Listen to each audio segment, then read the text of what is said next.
What is going on? It's your boy Warner Brother, and we are back with some more Need for Speed No Limits. It's time for episode 744 for part 4 of the Winter 2025 Garage Showcase. Let's go ahead and hit the like button, hit subscribe, and hit the bell notification so you be updated on whenever I release new content.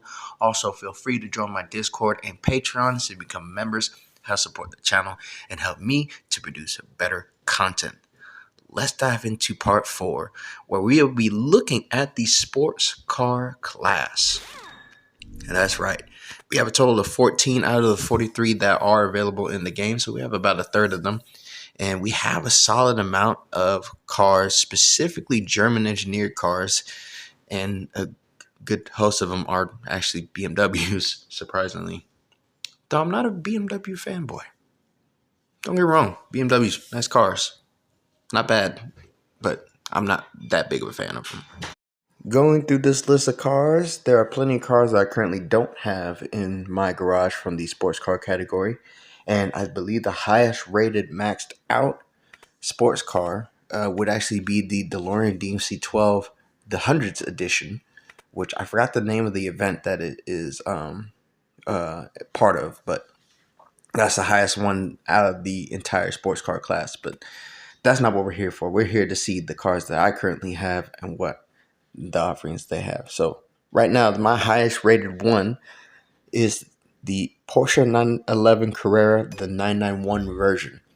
Now, this one originally sits at about 860, right around there in performance maxed out. However, because this is a maxed out 8-star car, where maxed out 8 stars usually in sports, super, and hypercar, then you can unlock tuning for it and unlock even more potential out of these cars. So, maxed out with the tuning, this sits at about 923. It can be adjusted depending on where you decide to put your tuning into. There's a maximum of 4 slots on each side. As you can see, I have a maximum of 9 out of the 12 available. So I decided to space them out evenly, 3, 3, and 3, and I get 923 in performance maxed out with tuning, which is very quick. Up next, we have the Corvette C7Z06. This thing is an absolute rocket ship. In real life and in the game, I've had the pleasure to actually drive one, and this thing is phenomenal in real life, just like it is in the game. This thing, definitely don't sleep on it. Has a V8 pushing about 650 horse and 650 torque, so perfect horse pork, sitting at 898 in performance. Solid stuff. Up next, we have one of several German engineered cars in the Mercedes AMG GT. This is not the Black Series. This is not the R. This is just the GT. And this thing, I've been slowly building it up, and it's not a sleeper. Like you kind of sort of expect this level of performance out of this thing. But this thing is an absolute weapon, and it looks phenomenal. This one right here sits at 848 in performance and still has plenty of potential to unlock. Up next, we have the first SUV that we're showcasing here, which is the Porsche Cayenne Turbo GT. This is actually, if I'm not mistaken, came from the very first Bravo event that they have in the game. Of course, they have several featuring like the McLaren GT and other cars, but I believe this one was the first. I think. I could be wrong, don't quote me, but this thing is, don't sleep on this one. It's just an 810 in performance, and it is going to hurt your feelings on the street. Up next, we have another one of my personal favorites from Japan. We have the R35 Nissan GTR, aka the son of Godzilla. And for perfect reason, this thing is an absolute weapon on the street. Do not sleep on this car at all. I've driven 2 of them in real life, and they are phenomenal. Excellent handling with the all-wheel drive, the V6. You can throw on a bunch of parts into it to tune it as high as it can go. And in fact, in real life, there are GTRs that will push upwards of 2,000 horsepower and just decimate everybody. Up next, we have another Nissan. This one is the Fairlady 240ZG from the Neon Future event featuring Steve Aoki, legendary DJ. And this thing is quick. It's very quick. And I honestly, I don't know what I like better about this car, whether it be the performance or the looks. I think this thing looks absolutely phenomenal. And like, if this is what the future looks like as far as car customization and car tuning, sign me up. I dig this thing. Like, I get some people don't like all the lights and all the neons, and they think, oh, 2002 call, they want their neons back. Yeah, well, the way that this thing is made is actually quite tasteful because it actually looks like a futuristic rendition of an old school car, and I dig it a lot. This one sits at 765 in performance. Continuing on, we have, if I'm not mistaken, I believe this is the first electric car that they introduced to the game. I could be wrong, so don't quote me on it. But this is the DeLorean Alpha 5. And yes, it is the same DeLorean that made the EMC-12 from Back to the Future. Yes, this is the exact same car company. And yes, they made an electric car. Yeah, and it looks kind of unassuming. It looks a little bit like that brand Lucid, but this thing is quick, super quick, sitting at 720 in performance. Do not sleep on this thing. It will hurt your feelings big time. Moving on, we have a British one in the Lotus Emira. This thing is actually quite fun to drive. This features a V6 out of a Toyota Camry. Yes, you heard that correct. But it is supercharged to produce right around 400 horsepower and follows Lotus's simple equation of simplicity and add lightness. Very nice. Another car well done by Lotus, in my opinion. I think it's quite nice. This one sits at 692 in performance. Moving on, we have another German engineered car, and we're getting over to the BMW section of it.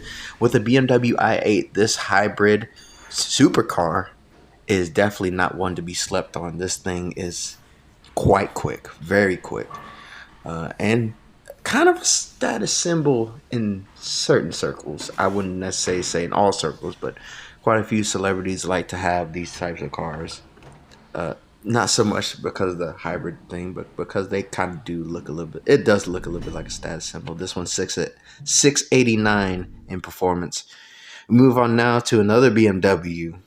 That's right. We're going DJ Khaled on it. Another one with the BMW M4.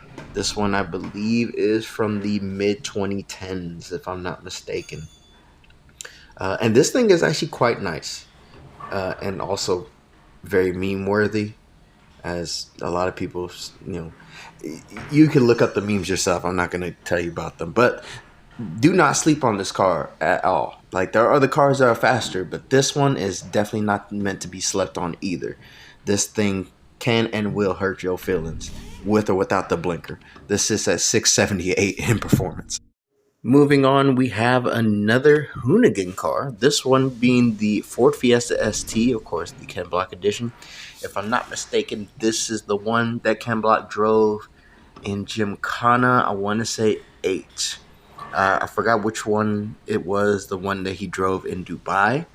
But this one looks absolutely phenomenal. I love the tears where you can see sort of like a celestial paint job underneath the black. It looks absolutely phenomenal. I dig it so much. It looks absolutely great. This one sits at 664 in performance, and it still has plenty of potential to unlock.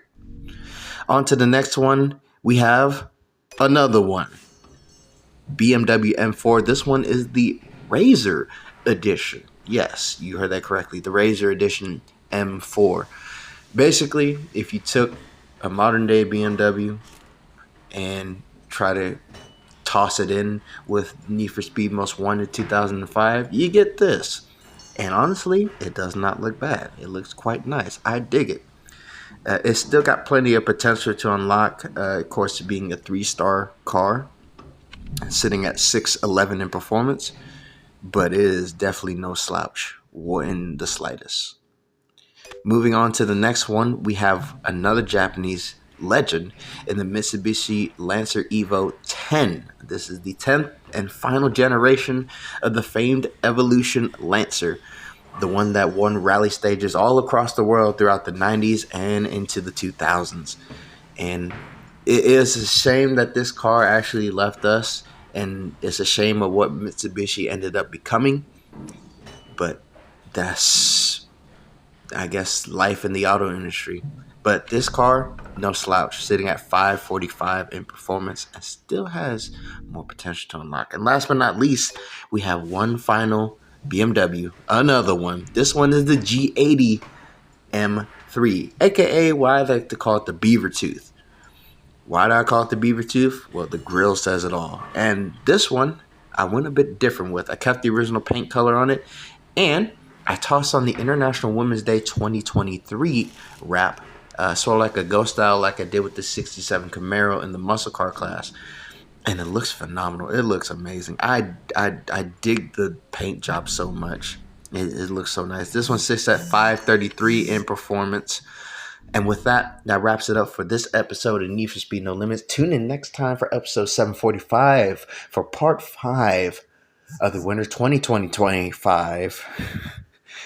Try saying that 3 times fast. Garage Showcase, where we dive into the supercar class. Like and subscribe for more content. Also for motorsports and gaming content, I will leave links to different channels in the description, as well as links to my Discord and Patreon so you become members. Help support the channel and help me to produce better content. Thank you so much for joining. It's your boy Warner Brother. Much love, much appreciated. Stay blessed and stay safe, and I'm out. Peace.